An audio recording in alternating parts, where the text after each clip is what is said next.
Did the New Orleans Saints strike gold in day 2 of the 2023 NFL Draft, or did they take the wrong running back? We got all that and a little bit of lanyard for you on today's episode of Locked On Saints. You are Locked On Saints, your daily New Orleans Saints podcast, part of the Locked On Podcast Network, your team every day.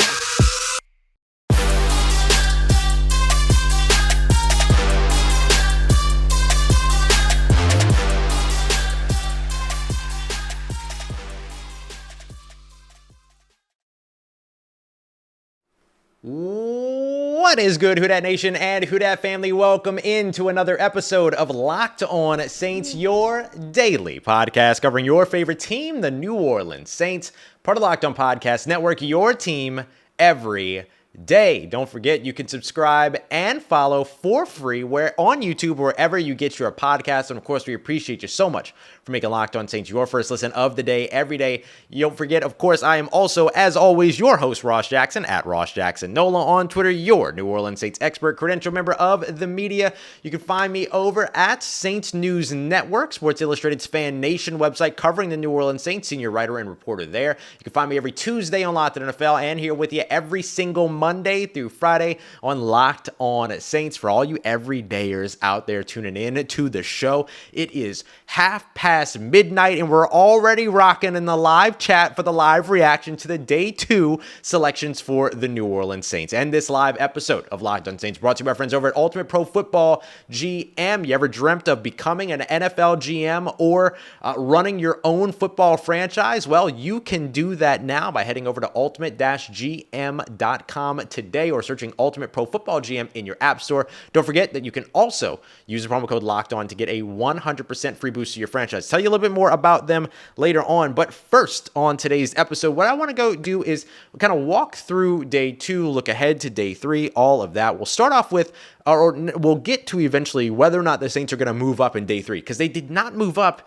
in day 1 or day 2, although they did try in day 2 for sure. We'll also take a look at Tyjae Foskey's development and why he's further developed than previous defensive ends the Saints have invested in when it comes to the NFL draft. But I want to start off with the big question that everyone's asking.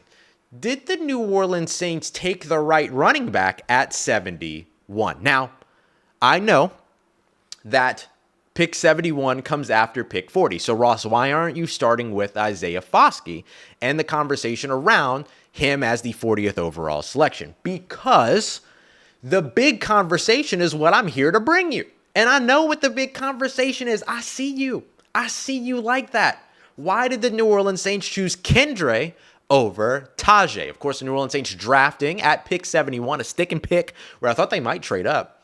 They grabbed TCU running back Kendre Miller. They passed, though, in the process of doing so, on Tyjae Spears, the running back from right here in their backyard. Played football in Uptown for Tulane, grew up right there in Ponchatoula. Like, he was the homie here in New Orleans, so why would they pass on him? He ends up going 10 picks later at 81 to the Tennessee Titans, so he's got a great future ahead of him in the NFL, as we already knew, but now he gets to further develop it by learning from Derrick Henry, and of course, he'll come to the Superdome this year.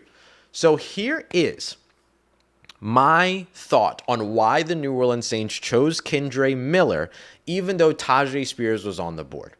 If you listen to what Dennis Allen told us after day 2 of the draft, one of the things that he highlighted was that the investment at the running back position is one that is not only about complementing Alvin Kamara, but also shifting and sort of limiting the usage of Alvin Kamara so that he doesn't have to be, or let's say relieving the usage of Alvin Kamara so that he doesn't have to be the bell cow back. And that's what happened to Alvin Kamara last year. You might remember, if you were rocking with Locked On Saints, if you're an everydayer and you were here all throughout last season, I would continuously talk about the compact run chart for Tyjae Spears, to where instead of him getting outside of the tackles, he was running between the tackles so much, which has never really been the focus of Alvin Kamara's game, which isn't to say that he wasn't able to do that or be productive there, but that where he was most productive was utilizing him in space. And we got all the way into December with Saints coaches talking about how they needed to find more creative ways to get Alvin Kamara out in space. And that's a May problem. That's a mini camp problem. It's an OTA's problem. That's a training camp problem. That is not a December football problem that you should be having, right? But the Saints were in that situation because you look at the fact that that's the way that they had to utilize him, because who else was really reliable for you and available for you at running back in 2022? You had Mark Ingram for a little while, but you know how he was dealing with injuries all throughout. And then outside of that, you didn't have anything else. So when you look at where Kendre Miller fits in, and here's the thing that I will also say. I loved the idea of keeping Tyjae Spears here in New Orleans. I did a whole plea. I started the Tyjae, keep Tyjae and Nola, movement on Twitter. Like I did all that, and I get all that. But what I will not sit here and do is say that Kendre Miller was a bad pick, because he absolutely was not, and he absolutely is not. I had Tyjae Spears as running back 4, right behind, of course, Bijan Robinson, Jahmyr Gibbs, and Zach Charbonnet, and then I had Kendre Miller right there as running back 5. And if we're being honest, the two of them probably could have been a little interchangeable, but I really did like Tyjae Spears' game, especially as a receiver. And here's where I think the delineation happens for the Saints in their thinking versus what I thought. Now, I predicted Kendre Miller to the Saints, but I, in my What Would I Do mock, took Tyjae Spears. Here's the difference. For the New Orleans Saints, they want somebody that's going to take the load off of Alvin Kamara. I was looking at the replacement for Alvin Kamara, the guy that can go out there and catch the passes, the guy that can go out there and run the routes. That's why I liked Jahmyr Gibbs, why I like Zach Charbonnet, why I like Tyjae Spears. And I like Kendre Miller because I think he's got untapped potential in the passing game and as a pass blocker. 26 career catches in college because TCU doesn't throw to their running backs, and Max Duggan was like balling out of control his last year. So he was looking this way. He wasn't looking back here. He was looking out there, right? So when I look at what the difference is between my thought process and the New Orleans Saints thought process, is that the New Orleans Saints are looking for a player that's going to be able to come in and, along with Jamal Williams, take some of the pressure off of Alvin Kamara and tote the rock, be the guys in between the tackles from tackle to tackle. But Kendre Miller also gives you a little bit of the versatility in terms of his ability as a pass catcher, because it's there even though the statistics don't show it, simply because he wasn't asked to do that. But 1,399 rushing yards his final year with TCU. He also, of course, had the 17 rushing touchdowns as well. And now he did have a right knee, I believe it was a right knee injury, right leg injury, we'll just call it for now, that forced him to miss the national championship game. He didn't test at the combine. He wasn't able to test at his own pro day. So I asked Kendre after he was drafted, when we got him on Zoom, hey, you didn't get to do the athletics testing. So what are some of the things that maybe people don't know about you because those numbers aren't out there that you want people to know about you? And one of the things that he said was that he's fast. He's really, really fast. And so if that's true, and I think you can see that on tape, I think that translates on tape. You think about this guy that can run in between the tackles, but that also, and I believe he had like five plus yards after contact as well. He averaged over 6.7 yards per carry during his, or let's say over 6 yards per carry during his time at TCU. That is where you have the difference between the philosophy of the New Orleans Saints and the philosophy of Ross Jackson. All of the things that Kendre Miller checks the boxes for become why the New Orleans Saints drafted him, to take the pressure off of Alvin Kamara and still utilize Alvin Kamara, what he does best. Change of pace, satellite back, receiving guy. Those are all the things. I was looking at, how do you replace Alvin Kamara for 6 games? How do you look at Alvin Kamara and say, what are we going to do 2 years down the road if you don't have him? The Saints, they probably want to answer that question in 2 years, answer that question in a year. I would have rather have gotten ahead of that question, but I will not sit here today and say that Kendre Miller was a bad selection, because he is not. He is absolutely not. He's a great selection for the New Orleans Saints, and we'll see how quickly he's able to get rolling, or if he's somebody that develops over time and then the Saints roll through. With the way that the running back room and the way that the running back sort of run happened. Devin Shane came off the board. Tyjae Spears came off the board. Zach Charbonnet came off the board. And then, of course, you had as well Kendre Miller coming off the board. He wasn't going to be there in round 4, more than likely. So the Saints went up there and they got him. And probably might have been looking to potentially trade up for him, even though they waited for him over at 71. All right, I see a couple folks I want to give shout-outs to here in just a moment for coming through with the live show. Appreciate y'all. It's after midnight, and we're in triple digits. I appreciate y'all so much for being here. Coming up next, we're going to take a look at Tyjae Foskey, and I'm going to explain to you why he is further developed when it comes to the comparisons that he is going to get to previous New Orleans Saints defensive ends that they've invested in the draft. We got that coming up for you as we continue on with today's episode of Locked On Saints. And today's episode of Locked On Saints brought to you by our friends over at Ultimate Pro Football GM, the best mobile app and best mobile game created. You want to be an ultimate, you want to be an NFL GM, you want to manage your own football franchise, manage the salary cap, you want to manage all the facilities, make changes, pick your scheme, draft players, sign players, release players, trade players, all of that. You could do all of it on your phone in the mobile app. Ultimate Pro Football GM. That's entirely offline, entirely free to play, so you ain't got to pay nothing, and you can play it on a plane. You can play it on a train. You can play it on a boat. You can play it in a moat. It doesn't matter. You can play it anywhere because it's offline and you don't have to worry about any timeouts or anything weird like that. Seriously, like, it's a super dope game. Like, really, like, go and check it out. So you want to check it out today, you can find it at ultimate-gm.com. You can search Ultimate Pro Football GM in your app store as well. And you can get a 100% free boost to your franchise by using the promo code Locked On in all caps as well. So make sure you go and check it out today. Start your dynasty today. All right, family, continuing on with today's episode of Locked On Saints. Appreciate you, as always, making us your first listen of the day every day. Maybe some of you are your last listen of the day, so I appreciate you very much for being here because it's after midnight. We're hanging out. We got a live show going over all of our day 2 selections. And, of course, for you everydayers out there, we'll be back with you again tomorrow after day 3. I'm not leaving you hanging. I don't care that it's Saturday. We out here. We rocking. We got this going. So we'll get to all of that as well. Through that. So, great question. Andrew Gutierrez here. Please let me know if I pronounced your last name correctly. I'm so sorry if I did not. This is going to kick us off. Actually, this is great because this is exactly where we're headed. Here's the question from Andrew. Ross, why do you think the Saints passed on Keion White and B.J. Ojulari for Tyjae Foskey? Here is why. A rare midnight breakfast. I love that. Here's why. Tyjae Foskey is further along in his development than any defensive end that the Saints have invested in the recent past. And that includes Peyton Turner. That includes Marcus Davenport. That includes Al-Quadin Muhammad. That includes Haoli Kakaha, if you want to go back that far. I don't care. I'll go back that far. Stop me. I dare you. But when it comes to Tyjae Foskey, he checks all the boxes in terms of the prototype, which guys like Keion White as well as B.J. Ojulari do also.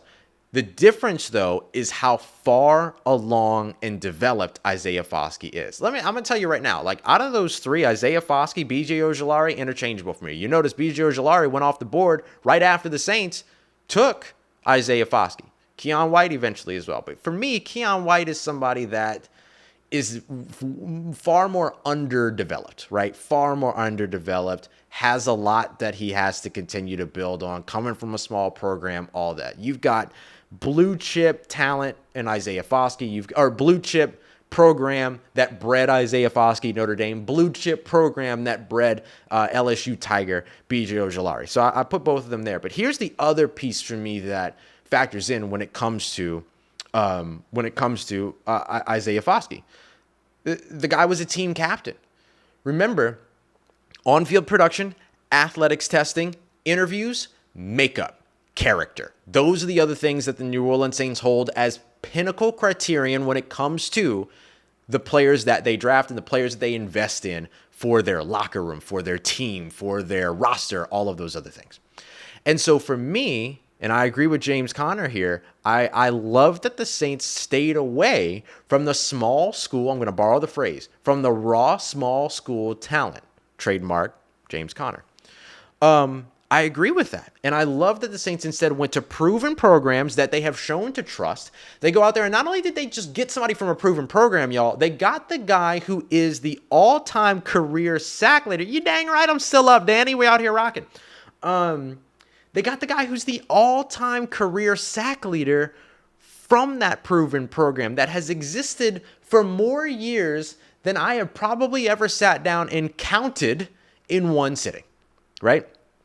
This guy, and they do this with Notre Dame. They've done this twice in the last handful of years now. They drafted Ian Book in the 4th round out of Notre Dame, where he was the winningest quarterback to ever come from that program. Well, Isaiah Foskey plays at a premier position. He goes after your quarterback. He's far more proven, and he's completely polished. He's got a diverse pass rush skill set that also comes with not only pass rush moves, but counter moves as well. He loves his long arm moves and his ability to be able to counter off of all of that. We spoke to his coach, Marcus Freeman. We spoke to his his defensive line coach at Notre Dame, Al Washington, and the thing that they will tell you over and over again is that he has a plan. And if you go back a few episodes a couple weeks ago, or not even a couple weeks ago, like a week ago, is that there was one of the things that I talked about was that he has a pass rush plan and he executes it, and he has a diverse range of pass rushing moves. And now you're going to put him with Cam Jordan, who will help him develop even more of those pass rushing moves. So that's the thing that I like about Isaiah Foskey in particular.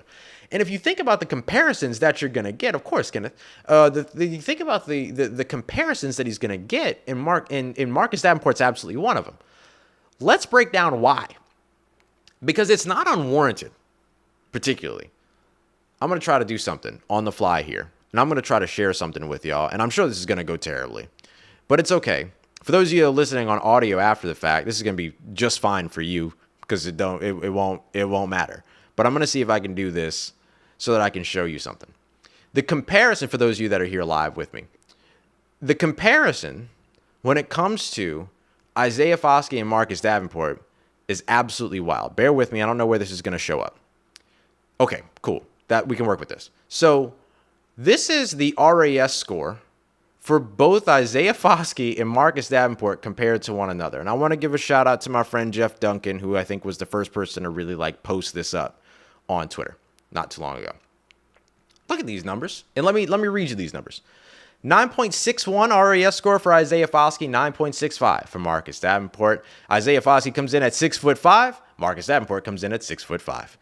Isaiah Foskey enters the NFL at 264 pounds. Marcus Davenport entered the NFL at 264 pounds.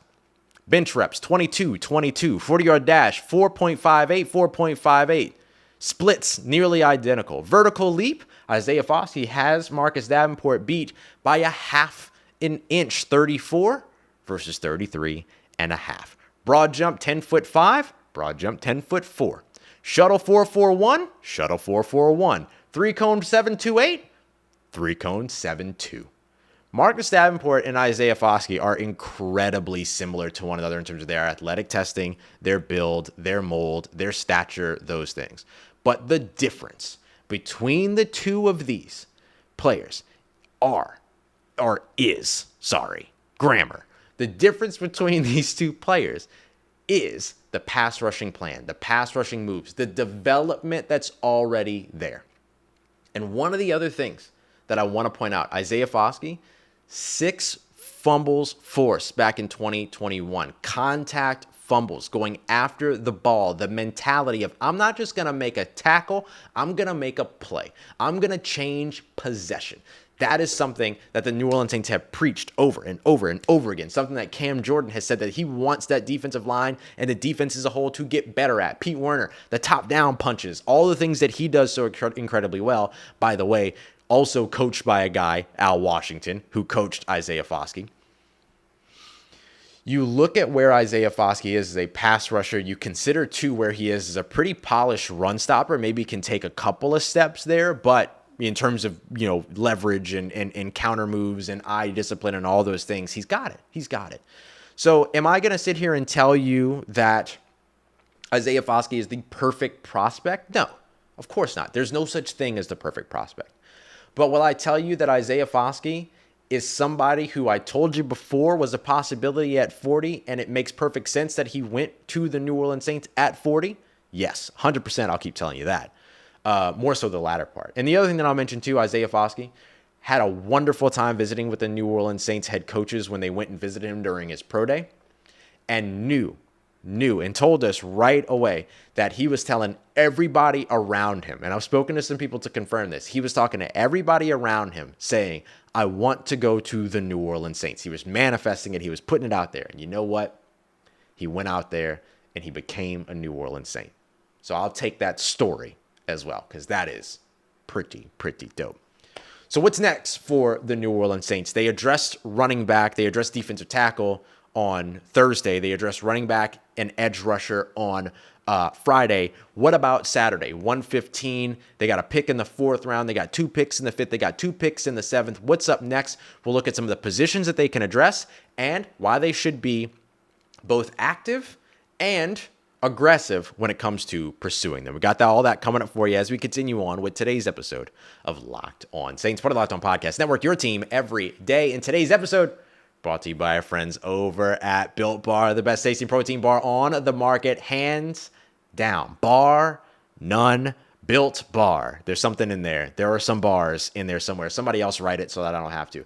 Best tasting protein bars on the market. And they also have the incredible macros as well. 130 calories, 4 grams of sugar, but you're getting 17, 18 grams of protein and some incredible flavors on bars that are covered in 100% chocolate, but still are only 4 grams of sugar. I don't know how it is that Built Bar has done it. It's magic as far as I'm concerned, but I am very glad that they found a way to get it done. So make sure you go check them out. Built.com so you can see all the incredible flavors and other products as well. Or if you're near a Walmart, pharmacy section, 4-bar boxes there of some incredible flavors. If you got a Sam's Club near you, you can head over there. 13-bar boxes of absolute bangers like churro as well as coconut brownie or brownie batter, excuse me. So go and check those out. Sam's Club, Walmart, and of course over at Built.com for the best tasting protein bar on the market. Built Bar. Let me wind up for you here. Let's get it, Who Dat Nation. Wrapping up today's episode of Locked On Saints, or tonight's episode of Locked On Saints. It's Bryan Bresee in the 1st round, Isaiah Foskey in the 2nd round, Kendre Miller, the running back out of TCU, in the 3rd round. By the way, we asked about Kendre Miller's medicals because he had that right knee injury that kept him out of the national championship game, kept him from doing all the athletics testing and stuff like that over the course of the offseason. He told us training camp, he expects to be ready during rookie minis as well as OTAs. He's going to kind of do some like dynamic stuff off to the side, but not a lot, which is a smart thing to do. No need to push yourself in that area. And then Dennis Allen confirmed that they liked where he was medically, where he was in his rehab. They're not worried about it, but they'll take it easy during mini camps and OTAs because, again, it's just not worth the risk in May. So where do the New Orleans Saints go next? And here's the key, too, to all of those picks. The Saints' first three picks were at 29, at 40, and at 71. And they picked at 29, they picked at 40, and they picked again at 71, which is a bit surprising. This is a team that trades up all the time. I think it was since like 2012, they traded up every single year. So when you look at where the Saints are in position to, go ahead and get themselves a guy that they like, this is it. And they've got the picks that they need to be able to do it. They sit in the 4th round at pick 115. They got a pair of picks in the 5th round as well. So that's a lot of trade fodder. You got a couple of 7th round selections at 227 and 257 that could allow you to move some things in. And you know what? They're also in line for a couple of 4th round compensatory picks, a 6th round compensatory pick next year potentially. And so they have draft capital for next year that we know they've never been shy about moving. And we know for a fact that the New Orleans Saints did try to move up in the 2nd day of the draft because, well, Dennis Allen told us so. He said, we tried to move up, but they weren't able to get it done. So if they were going to move up, if they were going to kind of, move around a little bit, what are some of the positions and spots that they might do that for? Well, the first one that comes to mind is still interior offensive line. O'Cyrus Torrence took a little bit of a tumble going pretty much way lower than we expected. We saw guys like Matthew Bergeron, who's going to be an interior guy. We saw guys like like Steve Avila, who I really liked as well and thought could be an option for the Saints at 40. He went early. He went at 36 to the Los Angeles Rams. So there's some pretty good opportunities here for the Saints to still be able to get in on a little bit of action in terms of finding the right guys and, finding their way into this year's draft. And so, or the third day of this year's draft, and making sure that they're able to find, get the guys that they want. So in looking at that, offensive linemen that are still left on the board, Chandler Zavala out of NC State, somebody that I like a lot. You've got guys like City So, who we talked about before, who's coming out of Eastern Michigan. Forgive me, I'm just like checking lists and stuff like that down here too. City So, coming out of Eastern Michigan, small school guy, Canadian born, somebody that could be of interest in New Orleans Saints, big, powerful blocker, fits the prototype, all that. Andrew Voorhees out of USC. You got the medicals that you have to be worried about. But look, you had medical questions about Brian Brzee. You had medical questions about Kendre Miller. They got those questions answered. So if they feel like they can get those questions answered about Andrew Voorhees, then maybe that's a route that they could go. But even that is a pick for 2024 more than it is a pick for 2023, which, hey, you're in the third day of the draft. You could take those types of risks. Jackson Kirkland out of Washington, who maybe like you'd probably like a little bit more if he was a little bit more of a standout. He hasn't necessarily been that standout yet, but we'll see where it goes. And then another guy that I want to draw your attention to, Nick Saldiveri, who is out of Old Dominion, had a 85.1 pass blocking grade when it came to Pro Football Focus, allowed 16 hurries last year and 2 hits, but 0 sacks on 455 pass blocking snaps. So pretty solid stuff. And he's a tackle at ODU, but he's going to be a tackle to guard convert at the next level. So he's a move that makes sense. 6'6", 318 pounds. So he's right where the Saints would like in terms of being a big bodied guy too. So I look at offensive line as absolutely a place that you can find what you're looking for, that you can still find what you're looking for in the third day of the draft, right? You're not in a situation here to where you're reaching for somebody that doesn't make sense anymore, or you're just getting desperate and feel like you need to, address the position in one way or another. You're not there at all. And just real quick, I also want to mention when it comes to Nick Saldiveri, you also have a 9.45 RAS score for those who keep track. 5.22 speeds, a little bit slower than I think the Saints would usually like on their offensive line, but that's his 10-yard split was really good. His 20-yard split was really good. So I think you can kind of caveat that with a couple of those things. And he's explosive off the line as well. 31-inch vertical, 9-foot 3-inch broad jump. Those are good numbers for an offensive lineman at his size, and I think you would like that type of push right off of your offensive line. I do think, too, that there were a couple of defensive backs that I really liked for the New Orleans Saints, guys like DJ Turner, guys like Brian Branch, who fell for a while, tumbled actually quite a bit for a while. Quan Martin, Jartavius Martin, he wants to be called Quan, though. So Quan Martin, who's over in Washington now. These are all guys that I really liked and that, are off the board now. And so I'm not really as in love with the rest of the cornerback class, particularly if you're trying to find a nickel corner. So good thing you've still got Bradley Roby on contract. But what the Saints will do sometimes is that they'll look at some of these guys that aren't their prototypes. And when you think about the prototype at corner, you're thinking 5'11" or higher, somewhere around 200 pounds, 190 or above, all of that. And so I think that when you look at that, what the Saints will usually do is that they'll find those guys and then they'll grade them by a round. But they'll still grade the players that don't fit their prototype. What they'll do is that they'll give them a round grade and they'll give them what's called a 9-0 designation. That's what the Saints call it, as Mickey Loomis explained the other day. And so that 9-0 designation might be 2.90, which would mean that a player graded into the second round, but he's a 9-0 because he doesn't fit their prototype.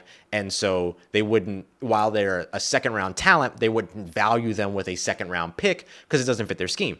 But that doesn't mean that later on in the draft that they might not go back to that guy and say, look, we've got a second round grade on this guy. He doesn't fit the scheme. There's not a ton of needs. So let's just go grab him because he's got the talent. So a name that I've never said on the show before, because of the fact that he clearly does not fit the Saints prototypes, Travius Hodges-Tomlinson, the TCU cornerback, 5'8", 178 pounds.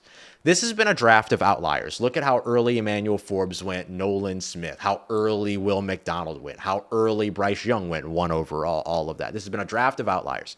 At that size, you can put or at the slot, you can deal with somebody with that size and you can deploy them in a way that's really effective.